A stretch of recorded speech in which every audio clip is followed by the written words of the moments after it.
안녕하세요. 커피앤톡입니다. 오늘도 와주셔서 감사드리고요. 바로 사연 읽어보겠습니다. 제 남편은 현재 학원 강사로 일을 하고 있어요. 수학을 가르치고 있는데 학원에서 수학만 가르치면 좋은데 집에서도 수학을 들이밀며 쪼잔하게 구니 제가 스트레스를 많이 받고 있어요. 최근 저출산의 영향인지 학생 수가 점점 줄어서 학원 사정이 안 좋기는 해요. 그래서 남편도 학원에서 눈치를 받고 월급도 자꾸 동결되면서 스트레스를 받고 있긴 하죠. 그런 사정이 있긴 하지만 남편은 학원 사정이 안 좋아지기 전에도 원래부터 쪼잔한 사람이었어요. 결혼 전에는 그런 모습을 보면서 알뜰하게 살 수 있겠다고 긍정적으로 생각했었어요. 하지만 결혼하고 나자 그건 알뜰한 것이 아니라 쫌생이 같은 것이었고 그걸로 인해 남편과 한번 큰일을 치르게 되었어요. 남편은 정말로 쫌생이었어요.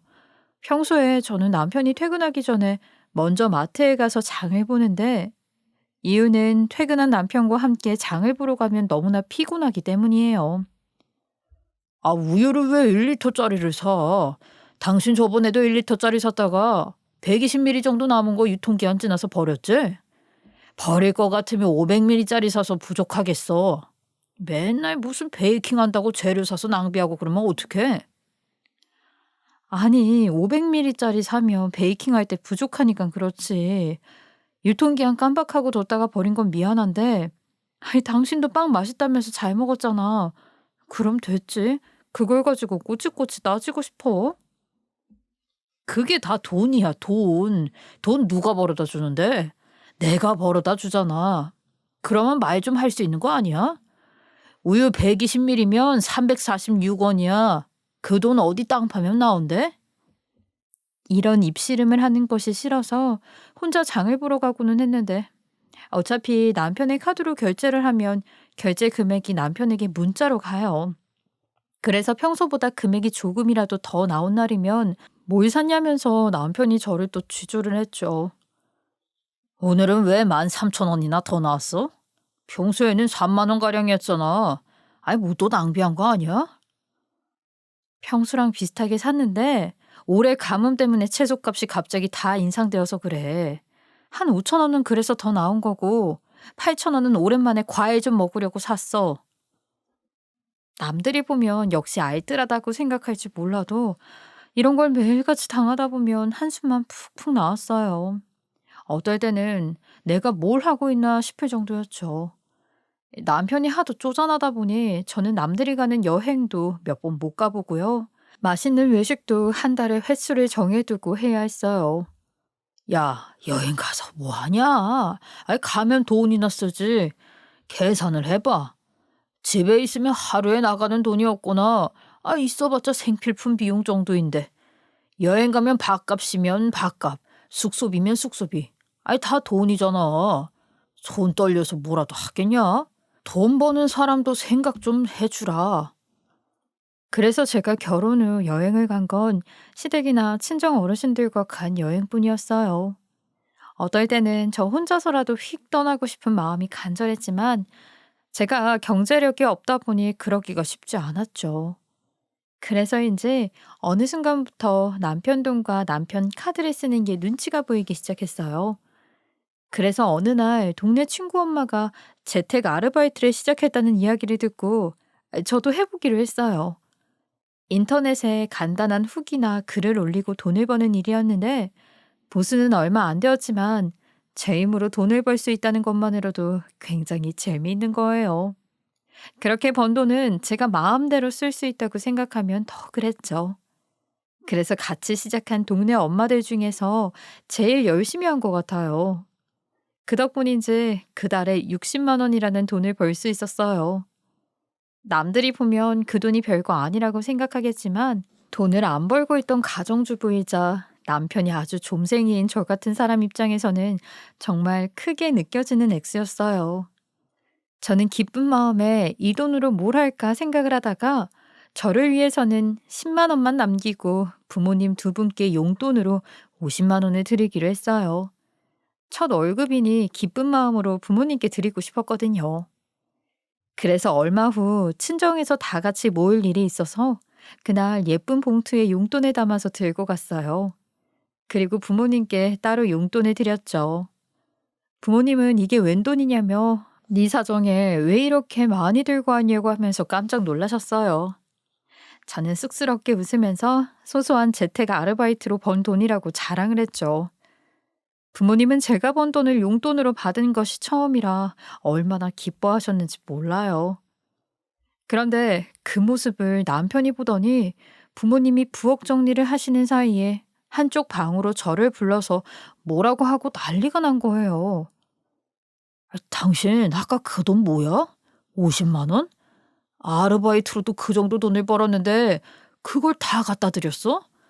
아니 그 돈이면 보험료랑 각종 공과금도 낼 수 있는데 아니 너무 생각 없이 그러는 거 아니야?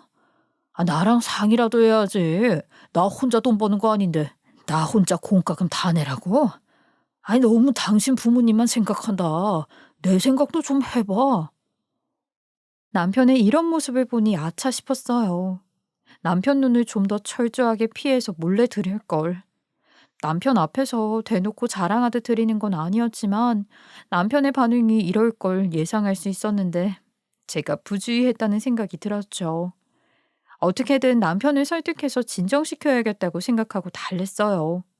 일단 부모님 댁이니 제가 달래서 넘어가는 편이 좋겠다고 생각을 했죠.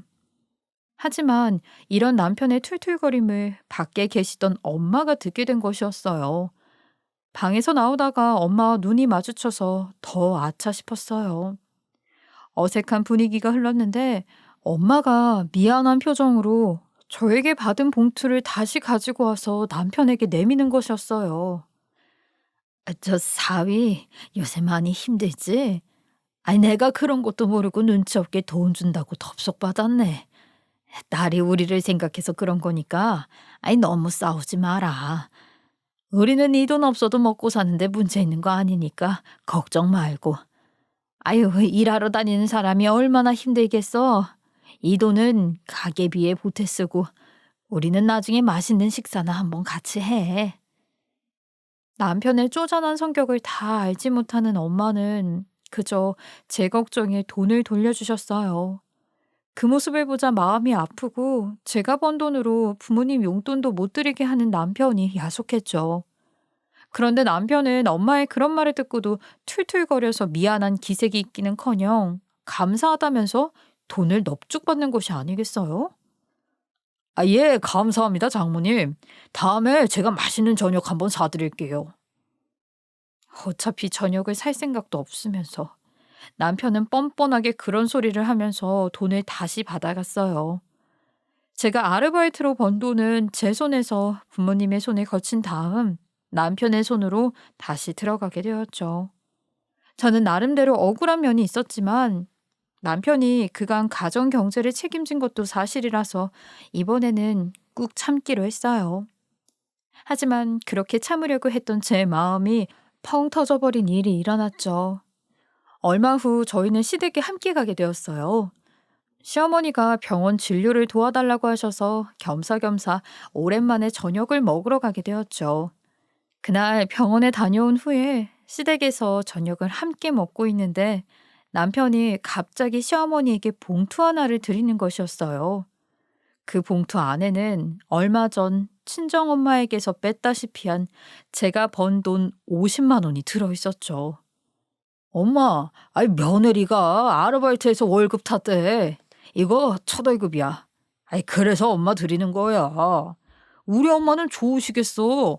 첫 월급으로 용돈 드리는 며느리도 있고. 아이고 이런 며느리가 요즘 어디 있어? 돈 생기면 다들 자기 거 사는데 바쁘잖아. 이러면서 남편은 저를 보며 눈까지 찡긋거리는 것이었어요. 자기가 참 잘했지 않냐는 듯한 사인이었죠. 저는 너무 어이가 없고 열이 받아서 기가 찼어요. 아무 말도 나오지 않았죠.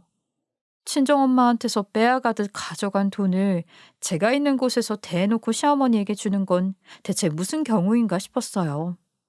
그걸 모르는 시어머니는 그저 좋다고 제 등을 쓸어내리면서 한박 웃음을 짓는 것이었어요. 아이고, 착한 며느리네. 우리 며느리가 최고다. 돈도 벌고 용돈도 주고, 아이고, 동네방네 다 자랑해야겠어.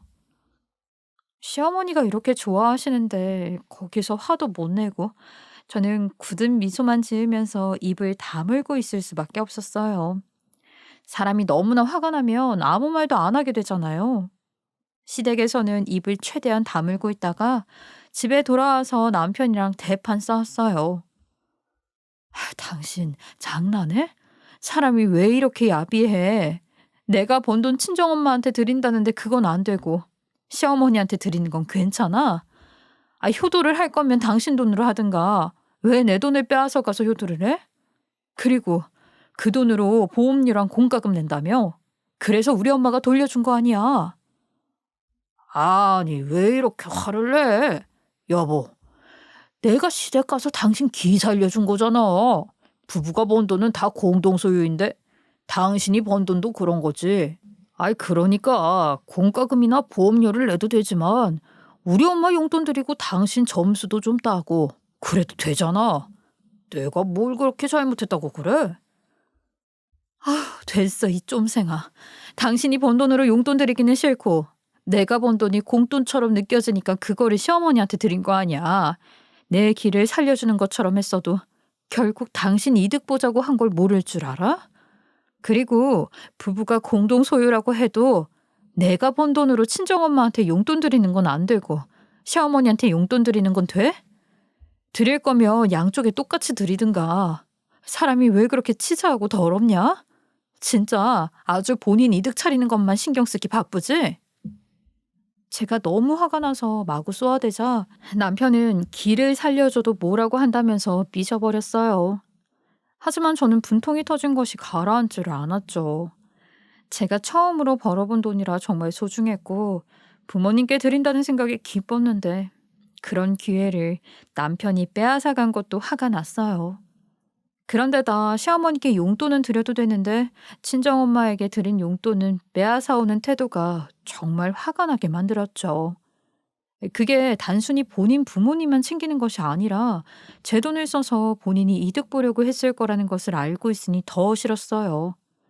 남편은 삐져서 한 달간 저랑 말도 하지 않았어요. 하지만 저는 신경도 쓰지 않았죠. 그만큼 저도 화가 많이 났거든요. 하지만 남편의 그런 모습을 모르고 있던 것도 아니다 보니 결국은 제가 답답해서 먼저 화해를 하게 되었어요. 제 팔자인가 보다 하고 지내는 사이 친정엄마와 간만에 통화를 하는데 엄마가 치과에 다녀오셨다고 했어요. 치아 상태가 괜찮은지 여쭤보니 엄마는 풀이 죽은 목소리로 이렇게 말씀을 하셨어요. 아이고, 사실 예전에 일을 때운 부분이 떨어져 나간 지 좀 되었는데 그냥 그러고 살다가 오랜만에 간 거였거든. 근데 치아 3개를 임플란트를 해야 된다고 하더라. 떼운 게 떨어져 나가면 그 다음 단계는 임플란트밖에 없다면서. 그런데 임플란트가 너무 비싸서 일단 안 한다고 하고 나왔어. 그 말을 들으니 마음이 또 아팠어요. 엄마는 치과 보험도 따로 들어둔 게 없어서 치과 치료비가 너무 많이 나왔죠. 임플란트를 3개나 하려면 돈이 몇백으로 들어가니까 엄마가 한 번에 치료비를 마련하기에 부담이 되시겠다 싶었어요. 그래서 제가 얼마 안 되는 돈이더라도 매달 모아서 엄마에게 치료비를 드려야겠다고 생각했어요. 육아를 하면서 재택 아르바이트를 하면 한 달에 50만 원에서 많게는 60만 원까지 벌 수 있었는데 2, 30만 원씩이라도 저금을 하다 보면 치료비 정도는 마련할 수 있지 않을까 싶었어요. 시간이 걸려도 엄마의 보철 치료 정도는 해드리고 싶었으니까요. 하지만 치료비를 모으는 것은 시간이 너무 더디게 걸렸어요. 엄마는 이가 아프다고 참고 지내셨는데 돈이 모이지 않아 치료를 할 수 없으니 답답했죠. 아무래도 저 혼자 목돈을 감당하기에는 조금 부담이 있었고 너무 힘들었어요. 이럴 때면 형제라도 한 명 있었으면 나눠서 했을 텐데 하고 아쉬운 생각이 들었죠. 사실 저에게는 연년생 오빠가 한 명 있어요. 하지만 오빠는 말만 오빠지 하는 짓은 제 딸보다도 못한 사람이었어요. 그래서 연락을 끊고 산 지도 몇 년이 되었어요. 어디서 어떻게 사는지도 모르고 뭘 하는지도 몰라요. 하지만 이런 상황이 되니 그런 오빠라도 아쉬운 것이 현실이었어요. 오빠는 10대 시절부터 알아주는 양아치였어요. 공부는 안 하고 불량한 친구들이랑 어울려 다니기 일쑤였죠. 그 나이부터 어디서 어떻게 얻었는지 모를 오토바이를 타고 다니고 하지 말라는 짓은 다 하고 다녔어요. 부모님도 오빠가 말을 안 들으니 다치지 않고 집에만 제대로 들어와도 다행이라고 생각하실 정도였죠. 그렇게 자란 오빠는 성인이 되어서는 망나니가 되었어요. 제 버릇 개 못 준다고 제대로 된 직장에 취직을 하지 않고 유흥업소에서 일을 하면서 취객들을 상대로 돈을 뜯었어요. 많지 않은 사람들의 계산서에 비싼 양주값을 슬쩍 끼워 넣는다거나 인사불성이 된 사람들의 지갑을 털기도 하고요. 그러다가 한 번은 손님의 신고로 경찰서에 잡혀갔고 절도로 판결을 받고 유치장 신세를 진 적도 있었어요. 그 뒤로는 몇 번 그러고 나서 안 그러나 싶었는데 그 다음에는 사기에 연루되어서 또 경찰에게 붙잡혀가기도 했어요. 그러면서 오빠는 깡패짓을 참 많이 하고 다녔고 옛날에 주먹 쓰는 사람들만 하던 화려한 문신도 하고 다녔어요. 이런 오빠와 가족이라고 모여봤자 분위기만 냉랭하고 대화도 안 통하니 연락도 별로 하고 싶지가 않았어요. 개선이 안 될 오빠의 모습을 보고 있으면 숨이 막혀서 안 보고 살기로 한 거죠. 그래서 연락을 끊은 지는 꽤 됐어요. 그렇게 되었는데도 막상 현실적으로 아쉬운 상황에서는 오빠 생각이 난다는 게 참 얄궂었어요. 그렇다고 이제 와서 오빠랑 연락을 취할 방법도 없었죠. 이 정도로 오빠한테 문제가 있다는 건 남편은 모르는 사실이었어요. 제가 일부러 남편에게는 이야기한 적이 없었거든요. 어쨌든 지금 당면한 것은 엄마의 치과 치료비 마련이었어요. 더 돈 나올 구석이 없나 하고 제가 머리를 싸매고 고민을 하고 있었는데 남편이 어떻게 알았는지 친정엄마 임플란트 이야기를 먼저 꺼내는 것이었어요. 아, 여보, 장모님이 임플란트 하셔야 한다면서.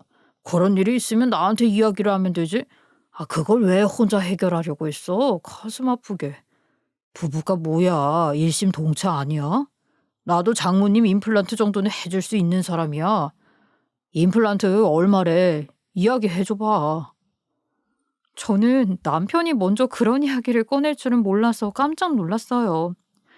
좀생이 남편이 우리 엄마의 임플란트 비용을 내준다고 하니 몇 달을 골머리 썩던 터라 그렇게 반가울 수가 없었죠. 오랜만에 남편의 말에 웃음이 나왔어요. 아, 정말? 여보, 정말 고마워. 그런데 우리 생활도 빡빡한데 당신 정말 괜찮은 거야? 아무리 그래도 임플란트는 비싼데 너무 무리할 거 없어. 에이, 그 정도야 할부로 내면 되지. 뭐 그렇게 걱정이 많아. 아이, 그리고 요새는 당신이 아르바이트로 번 돈을 생활비에 보태주고 있어서 아이, 나도 부담이 훨씬 덜한 걸. 괜찮아, 여보. 장모님께 임플란트 정도는 해드리자. 남편이 이렇게 먼저 말을 해주니 참 고마웠어요. 그래도 남편이라고 든든하다는 생각이 들었죠. 최근에 밉고 싫었던 감정들도 눈이 녹듯 사라졌고 아무리 그래도 남편이긴 남편이구나 싶었어요. 든든한 남편의 지원 덕분에 엄마는 시린 치아 치료를 바로 할 수 있었어요. 임플란트도 잘 되어서 엄마는 치통과 시린이에서 벗어날 수 있었죠. 여기까지는 정말 좋았어요. 하지만 딱 여기에서 끝났으면 얼마나 좋았을까요? 무사히 엄마의 치과 치료가 끝난 후 저는 남편에게도 고맙다고 해서 정말 기분이 좋았는데 치료가 끝난 후부터 남편은 본 모습을 제대로 드러내기 시작했어요. 엄마에게 비싼 치과 치료비를 내준 것이 억울한 것이었을까요? 아니면 돈을 냈으니 그만큼 대우를 받고 싶었던 것이었을까요? 남편은 툭하면 저에게 돈과 관련해 더 이득을 보고 싶다는 듯한 소리를 했어요. 이번 달부터는 내 개인 용돈 20만 원 올려줘. 내가 얼마 전에 장모님 임플란트 치료비 내줬잖아. 그 정도는 해도 되지? 이제 당신도 돈 벌기도 하니까. 남편이 웬일로 넓은 마음으로 엄마 치료비를 낸다고 해서 저는 남편이 다시 보였거든요.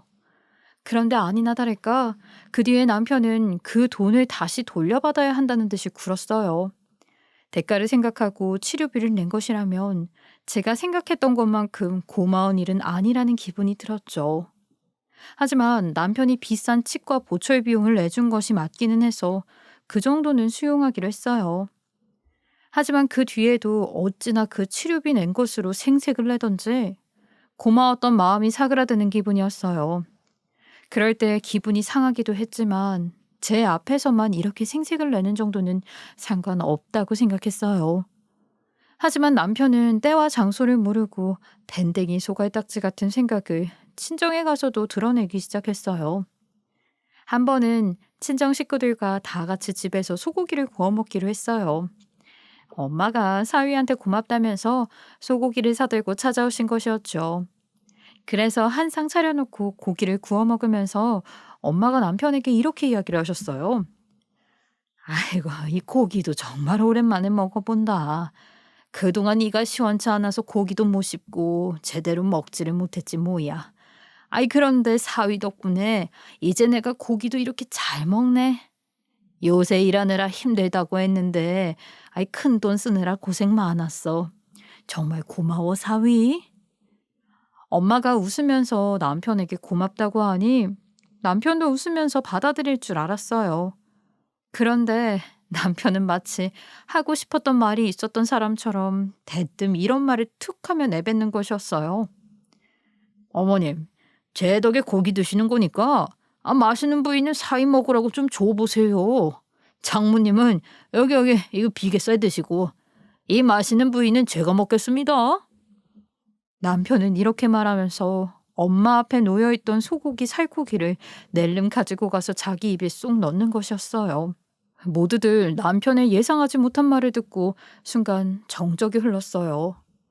그러자 소고기를 쩝쩝 씹던 남편이 농담이라면서 웃으며 넘어가는 것이었어요. 아유, 분위기가 왜 이래요? 그냥 농담한 거예요. 어쩌고 한 이야기인데, 왜 이렇게 분위기가 싸해졌지? 그날 그 자리에서는 그냥 그렇게 넘어가는 듯 했어요. 하지만 문제는 이게 시작이었어요.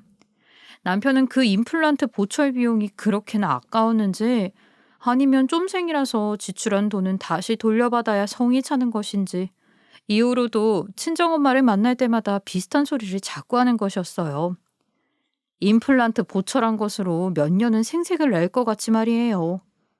또 한 번은 식구들이 모여서 게장을 먹었는데 엄마가 게장을 열심히 손질해주고 계셨거든요. 남편이 그것을 보더니 이렇게 말하는 것이었어요. 장모님, 제가 그 비싼 임플란트 해드렸으니까 게다리 정도는 그냥 씹어 드셔도 되는데 뭐 그렇게 힘들게 손질하고 계세요? 다른 사람들은 몰라도 장모님은 그냥 씹어 드셔도 되잖아요.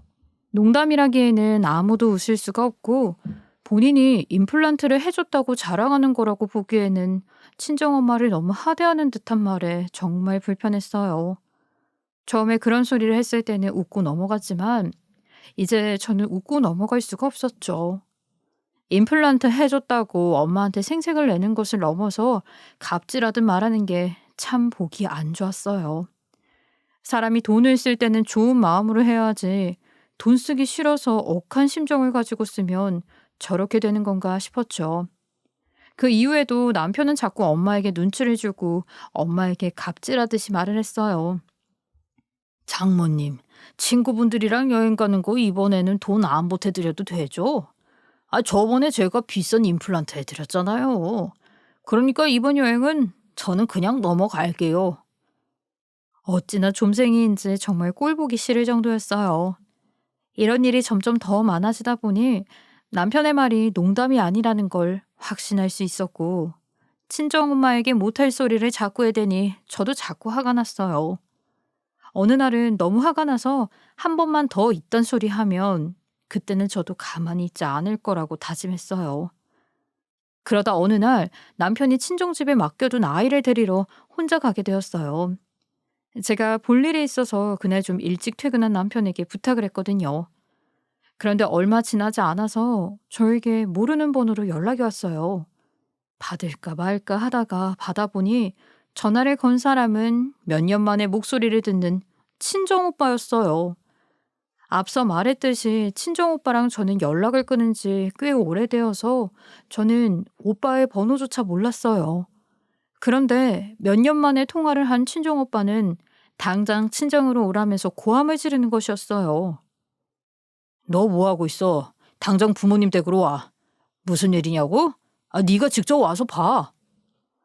저는 친정오빠가 그렇게 소리를 지르자 무슨 일이 났다 싶어 덜컥 걱정이 되었어요. 그래서 하던 일도 내팽개치고 바로 친정집으로 달려갔어요. 친정에 도착해 보니 거실에 모두 모여 있었고 그 가운데 남편이 무릎을 꿇고 손을 들고 있는 것 아니겠어요? 놀란 마음으로 자세히 보니 심지어 남편은 얼굴이 띵띵 부은 채 울고 있었어요. 아, 이게 다 무슨 일이야? 여보, 괜찮아? 오빠, 이게 어떻게 된 거야? 저는 직감적으로 친정오빠가 남편을 그렇게 만들었다는 느낌이 왔어요. 보통 일이 아닌 것 같아서 7, 8년 만에 만난 오빠와 인사도 하지 않고 질문부터 날렸죠. 그래도 오빠도 매제되는 사람을 그렇게 만들어 놓았으니 설명은 해야겠다 싶었는지 저를 앉혀놓고 설명을 해주었어요. 오빠의 설명에 따르면 남편이 친정집에 도착했을 때 엄마가 저녁상을 차려놓은 후였다고 했어요. 남편이 도착하자 엄마는 딸을 데리고 나오셨죠. 그런데 또 이 좀생이가 밥을 얻어먹고 가고 싶었는지 저녁상이 차려져 있는 것을 보더니 다짜고짜 상에 앉으면서 저녁을 먹고 가겠다고 했다는 것이었어요. 장모님, 마침 저녁상 차려두셨네요. 오늘 애엄마도 바쁜데 저는 저녁 먹고 가도 되죠? 우리 딸, 이리 와서 앉아. 저희 좀 먹고 가도 괜찮죠? 제가 장모님께 투자한 게 얼마인데 한 끼 정도는 괜찮잖아요. 남편이 당연하다는 듯이 딸까지 불러 식탁에 앉았는데 친정엄마가 상당히 난처해하면서 이렇게 말씀하셨다고 해요.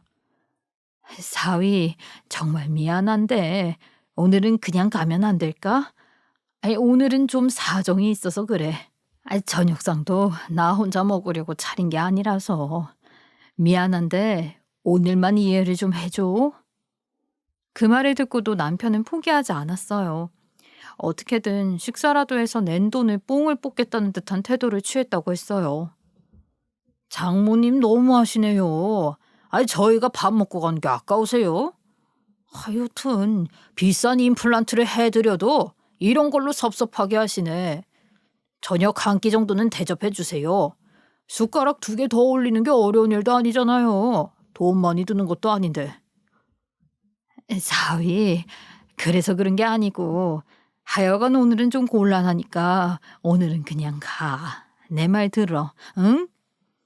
남편이 이렇게 말을 해도 엄마가 그냥 가라고 단호하게 이야기를 하자 남편은 무엇인지 몰라도 어디에 꽂혀 화가 난 것 같았어요.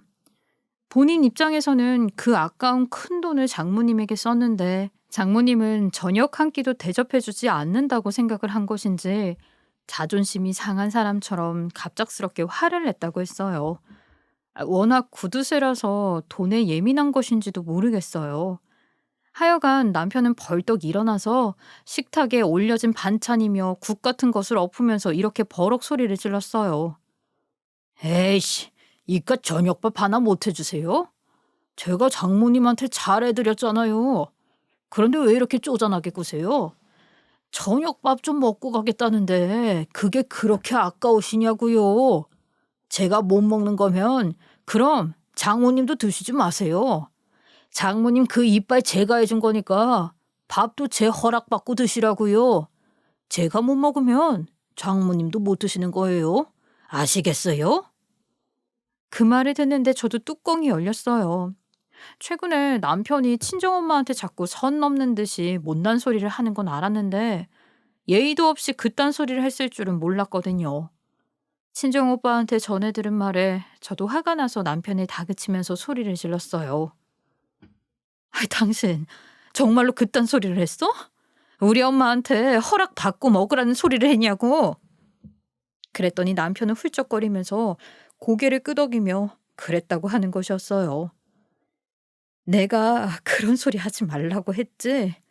요새 안 그래도 살금살금 예의 없게 굴어서 내가 주시하고 있었는데 나 없는 곳에서 우리 엄마한테 그런 소리를 해? 왜? 임플란트 좀 해줬다고 당신이 뭐라도 된 것 같아? 사람이 아무리 쫌생이 같아도 그렇지. 돈 썼다고 한참 윗사람인 장모님한테 갑질을 해? 당신 대체 예의라는 게 있는 사람이야? 그렇게 돈 쓴 거 가지고 생색내고 아까워할 거면 그냥 쓰지 말지 그랬어? 그렇게 제가 소리를 지르자 남편은 입을 꾹 다물고 조용히 앉아 있었어요. 그런 모습을 한참 노려보다가 친정오빠한테 물어보았어요. 그래, 어떤 일인지는 잘 알겠어. 아이, 근데 저 사람 얼굴은 왜 저 모양이 된 거야? 그랬더니 친정오빠가 참고 있다가 같이 보록 화를 내면서 말했어요. 내가 그랬다. 내가 예의범절 좀 가르쳤어. 저 싹수 없는 놈. 버릇 좀 고쳐줘야겠다 싶어서. 나도 싹수가 없는 놈이지만 어른들한테 이렇게는 안 해. 나이는 먹을 대로 먹은 놈이 어디서 장모님 치료비 내드린 것 가지고 갑질이야. 저렇게 예의 없는 놈은 말로 해서는 못 알아들어. 맞아야 정신이 차리지. 알고 보니 친정오빠는 그날 안방 화장실에 들어가 있다가 남편이 그 난리를 치는 소리를 다 들었다는 것이었어요.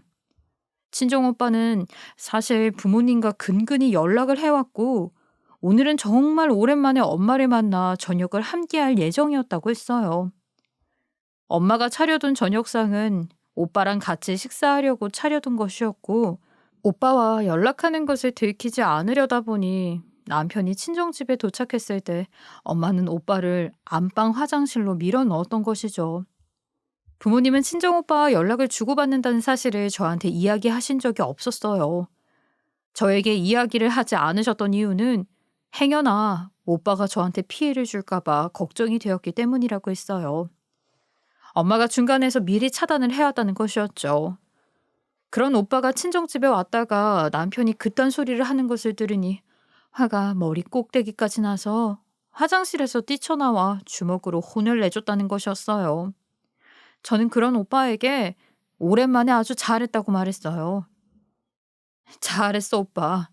이 사람은 좀 된통 당해야 정신 차릴 것 같아. 진짜 내가 우라통이 터져서 오빠가 그렇게라도 하니까 마음이 좀 풀린다. 수십 년 동안 오빠가 주먹질한 것에 잘했다고 말한 것은 처음이었어요. 그러면서 제가 남편을 아주 냉정하게 노려보자 남편은 그런 저를 보면서 불쌍한 표정으로 엄살을 부렸어요. 여보, 나 라미네이트 한 거 다 빠졌어.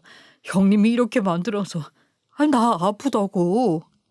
죄송하다는 말은 하지도 않으면서 엄살 떠는 꼴을 보니 정말 저도 한 대 더 쳐주고 싶었어요. 처음으로 오빠와 같은 마음이 된 기분이었죠. 오빠도 그런 남편을 벌레 보듯 쳐다보다가 방 안에 들어가서 본인이 메고 온 가방을 들고 왔어요. 그러더니 이거 먹고 떨어지라는 듯한 표정으로 가방에서 돈다발을 여러 개 꺼내 남편 얼굴에 대차게 집어 던졌어요. 이건 네 이빨 깬 값이고 이건 우리 엄마 임플란트 값이다. 너 한 번만 더 우리 엄마한테 그딴 소리 짓거리면 너도 내 허락받고 밥 처먹어야 될 거야. 오빠가 집어던진 돈다발이 사방으로 흩뿌려졌어요. 그걸 본 남편은 얻어맞은 것도 까먹은 것처럼 흩뿌려진 돈을 허둥거리면서 줍기 시작했죠. 그 모습을 보니 머리가 아파오는 것 같아서 바닥에 떨어진 돈을 대충 주워서 남편 손에 쥐어주고 병원 가든지 마음대로 하라고 집 밖으로 내쫓았어요. 당신 얼굴 부은 거 병원 가고 싶으면 가. 오빠가 준 돈 가지고 가면 되겠네. 나는 오늘 당신이랑 이야기하고 싶지도 않고 오빠랑 더 이야기 나누고 가고 싶으니까 먼저 가. 거의 떠밀듯이 남편을 친정집 밖으로 내보내고 어질러진 집안을 정리했어요.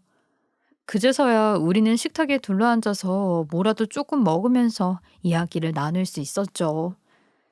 오빠가 그동안 어떻게 지냈는지 더 세세히 이야기를 들어보니 오빠는 몇 년 전부터 정신을 차리고 성실히 일을 하기 시작했다고 했어요. 같이 어울려 놀던 불량스러운 패거리들이 나이가 먹으면서 급사를 하고 폐인이 되기도 하는 꼴을 보고 있으니 정신이 들더라는 것이었어요. 그래서 몇 년 전부터는 막노동부터 시작해 공장 일도 하고 몸으로 하는 일들은 가리지 않고 했다고 했어요. 제대로 돈을 벌어보니까 그 돈을 허투루 쓸 수가 없더라. 그래서 어떻게 하면 돈을 좋게 쓸 수 있을까 하다가 매달 엄마한테 용돈을 보내드렸어. 내가 부모님 속을 좀 많이 썩인 게 아니잖아. 지금이라도 정신 차렸다고. 그간 속 썩은 것을 어떻게라도 보상해드리고 싶었거든. 그간 열심히 일하면서 능력을 인정받아서 공장에서 관리직으로도 승진을 했어. 이번에 매출이 좋아서 보너스를 받게 되었는데 그래서 그 돈을 뭉치로 뽑아서 온 거야. 엄마한테 드리고 싶어서. 그리고 오빠는 그 돈을 남편 놈에게 던져준 것이었어요. 오늘 큰일이 있었지만 그래도 엄마는 7, 8년 만에 이렇게 가족이 둘러앉은 것이 기쁘신지 웃으면서 말씀하셨어요. 우리도 가능하면 이제 연락 주고받으면서 같이 살자. 너희 오빠가 그간 정신을 많이 차렸다. 이제 예전처럼 망나니 짓 안 한다고 하니까 우리도 가족답게 같이 늙어가자. 엄마의 그런 말을 들으니 그간 오빠와 연락 자체를 끊어버린 게 조금 미안하다는 마음도 들고 엄마 말대로 가족으로 같이 지내보고 싶은 마음이 들었어요. 그래서 오빠와 연락처도 교환하고 자주 보자고 인사도 나누고 웃는 얼굴로 집을 나섰어요. 집으로 돌아가는 제 뒤에서 엄마가 저에게 말씀하셨어요. 네가 집에 가서 사위 좀 잘 달래줘. 사위가 못나게 굴기는 했지만 그래도 오빠한테 그렇게 됐으니 얼마나 화가 나겠니. 저는 그러겠다고 하고 집으로 돌아왔어요. 그런데 집에 도착해 보니 남편은 저를 보고 방방 뛰면서 우리 오빠를 고소한다고 난리를 치는 것이었어요. 아무리 그래도 매절에 손 찍어 맞는 게 어딨어? 이거 봐. 나 얼굴 부은 거 보이지? 이거 경찰에 신고할 거야. 당신이 같이 책임져. 정작 오빠 앞에서는 무서워서 화도 못 내던 사람이 집에 와서 저한테 이러는 거 보니 가스로웠어요. 그날은 정말 꼴도 보기 싫은 남편이었죠. 저는 남편에게 이렇게 말했어요. 고소해봐. 네가 우리 오빠를 고소하면 나는 너랑 이혼할 테니까. 너 한 번만 더 까불면 우리 오빠가 너 가만히 안 둔다 그러더라. 내가 전에는 법보다 주먹이 가깝다는 말을 싫어했는데 오늘은 그 말이 딱이더라. 각오하는 게 좋을 거야. 제가 이렇게 말하니 남편은 다시 합주기가 되어서 찍소리도 못했어요. 저는 그런 남편을 노려보면서 오늘 남편이 얼마나 예의 없는 행동을 했는지, 얼마나 못 배운 사람 같았는지 이야기를 했어요. 그리고 친정엄마에게 사과를 하라고 말을 했죠. 조금 시간이 지나고 화가 가라앉고 나서야 남편도 정신을 좀 차렸는지 본인이 잘못했다고 생각을 하는 것 같더라고요. 그 뒤에 남편은 친정엄마와 아버지에게 죄송하다고 사과를 드리러 갔어요. 스스로 깨달은 것도 있겠지만 우리 오빠가 부모님 뒤에 떡하니 버티고 있다 보니 남편은 더 이상 우리 부모님께 예의 없이 까불지 못하게 되었어요. 그리고 그 후 저는 남편에게 소소한 복수도 조금 할 수 있었죠. 당신, 우리 오빠가 준 돈으로 라미네이트는 물론이고 다른 치과 치료도 싹 했잖아? 그러면 원래 당신 논리에 따르면 우리 오빠랑 나한테도 고마워하는 거 맞지? 그럼 몇백 원 정도는 그냥 넘어가야 하는 거 아니야? 이렇게 남편이 별것 아닌 금액으로 구두쇠처럼 따지고 들 때 장난스럽게 말했어요. 하지만 남편은 그때 그 기억 때문인지 오빠 이야기만 나오면 입을 꾹 다물었죠. 그 후에도 친정에 가면 오빠가 떡하니 버티고 있다 보니 남편은 저에게 쉽게 입을 놀릴 수가 없었어요. 한 번은 말도 안 되는 금액으로 저한테 따지는 것을 오빠가 발견하고 또 돈을 쥐어주면서 이렇게 말하는 것이었어요. 자, 그냥 이거 받아. 이거 받고 좀 조용히 좀 해. 내가 그 몇백 원에 몇백 배를 줬으니까 한동안 내 동생한테 찍소리도 말아라. 알겠어? 그리고 이럴 거면 그냥 내 동생한테 경제권을 넘겨. 너같이 돈 앞에서 벌벌 떠는 사람은 의외로 돈 관리도 못해. 쓸 줄도 모르고. 돈 못 쓰게 하면서 동생 못 살게 굴지 마라. 그 말을 듣더니 얼마 후 남편은 정말로 저한테 경제권을 넘겼어요. 사실 남편은 돈 관리라고 해봤자 그냥 아껴 쓰는 것밖에 없었거든요. 그런데 제가 맡은 돈을 엔젤 투자해서 돈을 조금씩 불렸더니 남편도 그 후로는 불만이 없는 것 같았어요. 그래서 이제는 저도 마음이 편하고 남편도 저한테 밉상 맞은 소리 하지 않고 무난하게 잘 살고 있습니다. 이제는 다툴 일 좀 줄이고 오빠랑도 잘 지냈으면 좋겠어요. 그럼 들어주신 분들도 항상 즐거운 일만 가득하시기를 빌면서 여기에서 제 이야기를 마치도록 할게요. 들어주셔서 감사합니다. 지금까지 커피앤톡이었습니다. 오늘도 끝까지 함께 해주셔서 감사하고요. 다음 영상으로 또 찾아뵙겠습니다.